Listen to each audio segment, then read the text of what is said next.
Hey guys, God bless you. Welcome back to Moments at His Feet, where I am giving you the series called Let's Work on It Together, based on the 9 fruits of the Spirit, which is love, joy, peace, patience, kindness, generosity, faithfulness, gentleness, and self-control.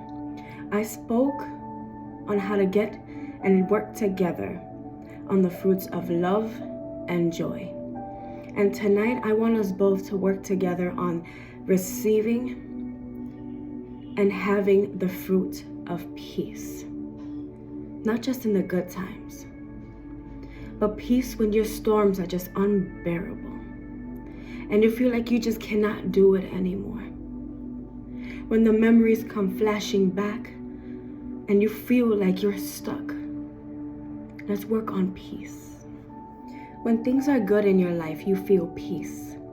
When you feel like you finally have forgotten all of the stuff that happened to you in your past, all the hurt, all the pain, all the heartbreak, all the confusion, all the fear, you feel like for that moment it left and you finally feel at peace. But what happens when you enter into a place, or when you encounter someone, or when you start smelling something that reminds you of a certain somebody, that reminds you of a certain place? And then the enemy starts throwing thoughts in your head. Remember. Do you remember that night when your father came home drunk and he abused your mom and abused you? Do you remember? When you were raped that night and there was nobody that console you and tell you you're going to be okay. Do you remember that night? Do you remember that night that somebody who you used to call the love of your life used to abuse you, hurt you? Do you remember all the negative things that people have thrown into your mind and have told about you? All those negative things, and all of those memories start rushing back, and your peace begins to go down. Your peace begins to leave, and then you start to fear again. You start to be anxious again. You start to have depression again, and then you start to tell yourself, I'm never going to be loved. I'm never going to be okay. I'm never going to be at peace. All of these memories are always going to constantly come back to my memory. In my dreams, when I wake up in the morning, will this ever end? Will the fear ever leave? Will the anxiety ever never come back? Will I finally be at peace? Is it impossible for somebody like me to be at peace? And then you find yourself stepping away from the people who did nothing to you because you do not trust anyone anymore. You lost trust in the people who love you. You lost trust in God, who never once till this day failed you. And then you start losing trust in yourself. Looking at yourself and telling yourself you're never gonna make it. You lose trust in you. When you lose your peace, when you lose your peace of mind, when you lose your peace in your heart, you start to doubt people, you start to doubt God, you start to doubt yourself. And then you start to ask yourself, was everything that I've done worth it? Was all the things that I left behind worth it? Was all the sacrifices that I made to try to get peace worth it? And then you go and you tell yourself, I need the drugs. I need to go back to drugs. I need to go back to alcohol. I need a relationship, an unnecessary relationship. I need to be touched. I need to be felt. I need somebody to validate my worth. I need somebody to tell me that I'm good enough. And then you start looking for peace in the stormy places, when the peace only comes from God. And the only thing you need to do to receive the peace is embrace the God of peace. God doesn't give us temporary peace. Drugs give us temporary peace because it numbs us. Alcohol numbs us. It takes away the memories, but for a moment. It gives you temporary peace. Relationships give you temporary peace. Material things. People fail. God never fails. The peace of God never fails. In John chapter 14, verse 27, it says, "Peace I leave with you. My peace I give you. I do not give to you as the world gives. Do not let your hearts be troubled and do not be afraid."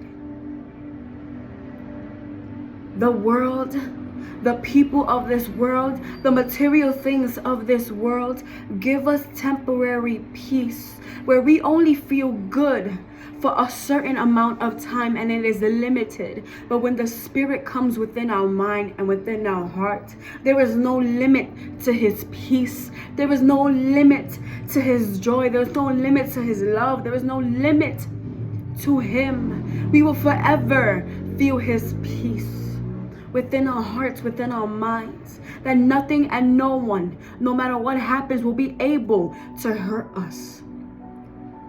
Will we be shaken? Yes. Will the memories come and go? Yes. But with the peace of God, you will still be able to say, I am okay. I want to give you 4 points tonight. First point, God is the source of peace. God is like the plug. As long as you stay connected to Him,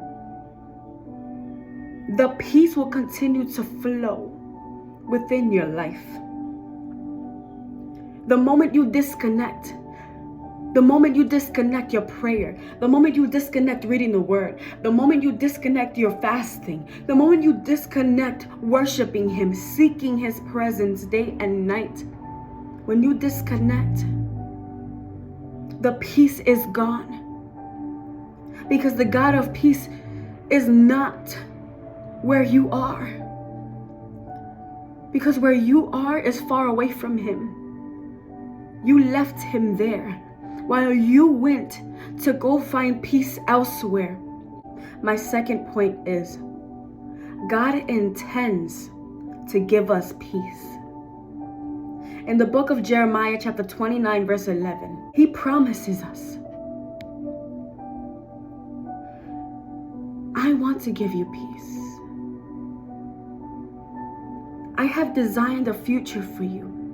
Something not to hurt you. I'm not trying to hurt you. I don't want to hurt you. I want to give you peace.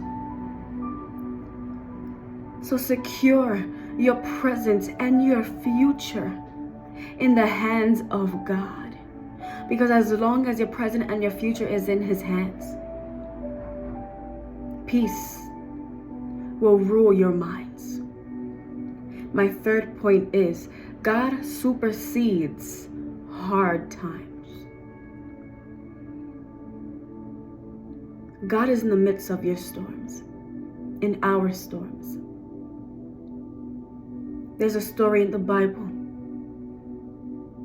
where He was with His men on the boat. There came a storm and Jesus was sleeping. Water was rushing in the boat, and the boat looked and felt like it was sinking. The men in the boat were crying. They were scared. They were uncontrollable. They were yelling out Jesus' name. Wake up. Jesus, wake up. I need you to help us. We need you to help us. We're going to drown here. And Jesus, peacefully rises up from his sleep.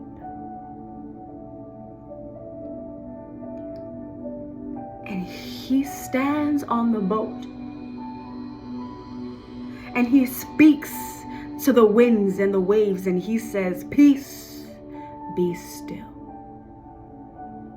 The waves and the winds, it stopped. They were at peace because Jesus spoke. He supersedes hard times.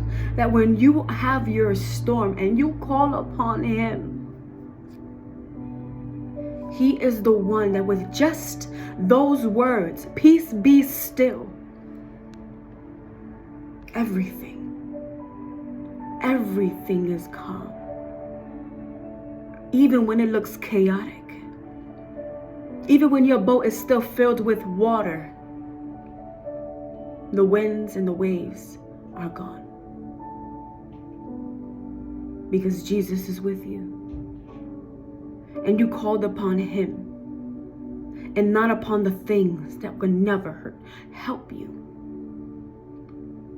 My last point is, God is the Prince of Peace. God is not a God of confusion. God is a God of peace. So let the peace of God rule in your hearts and in your minds tonight. Let Jesus be the watchman of your mind and your heart. Let him guard your heart and your mind. Let him hide your mind and your heart. Let him fill you with his love. Let him fill you with his joy. Let him fill you with his peace. That you will be so overflowed with his spirit that everything that is against his spirit leaves. And everything that wants to hurt you, every demonic thought that wants to take you out of communion with God, everything that the devil tries to attempt to take you away from the presence of God is unable to, because the Spirit of God overflows and rules in the temple of the Holy Spirit, which is your body. And as long as you stay connected, as long as you know that Jesus gives you hope in a future and is not to harm you, as long as you know that God is the one that calms your storms, and as long as you have the Prince of Peace to rule over your life, to rule over your mind and your heart, there is nothing and nobody that can enter to ruin the peace that God has given you.